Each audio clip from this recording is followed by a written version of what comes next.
I'm holding in my baby brown libertarian fingers article from the LA Times. Headline: California is set to extend eviction protections, pay 100% of back rent. Now, for those of you outside of California, everything is done in the context of the recall election, because there's going to be a recall election. Whether or not Gavin Newsom is recalled remains to be seen, but there will be an election. All of a sudden, renters are getting free money. California tenant protections against evictions are expiring next week. Newsom agreed to extend them until September 30 to cover 100% of back rent owed by, quote, low-income residents whose finances were hurt by COVID-19. The finances hurt because the government was shut down here in California. State protection for tenants who pay, get this, at least 25% of their rent are set to expire. But this is going to give them now a 3-month extension.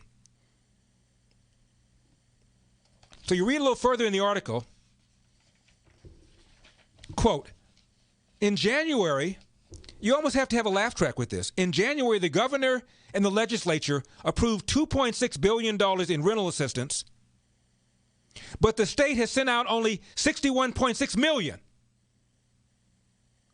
less than 5%. Quote, some counties are having a hard time getting out the $1.2 billion in relief that the state provided to local agencies for distribution. Quote, to make it easier for more people to get rental insurance. All right, they're not even taking the money now. You've allocated all this money, only 5% of it's been spent. So how necessary is it? And so now you're going to encourage people to get more. And by the way, nowhere in here about who's paying for all of this. This is nuts. Listen to this. New poll, Forbes magazine, finds 52% of Americans believe $300 weekly federal unemployment boost should end immediately. Now, and I looked in the article, of course, to find out how this breaks down politically, and it does. 80% of Republicans say the benefit should end immediately, compared to 27% of Democrats. Now, think about that. Think about that. 80% of Republicans believe the money is stopping people from working. It's taking away their initiative. Bank of America economists, they say anybody making $32,000 or less before the pandemic is better off not working, at least until September. I don't think they're Trumpers. 80% of Republicans agree with them, compared to 27% of Democrats. What is that? Are you watching CNN? Are you watching MSNBC? Are you watching Rachel Maddow? Is that what it is? How can you not see this? Bank of America economists. I have no idea what political agenda they have. I suspect none, other than advising Bank of America. They say anybody making $32,000 or less before the pandemic is better off staying at home.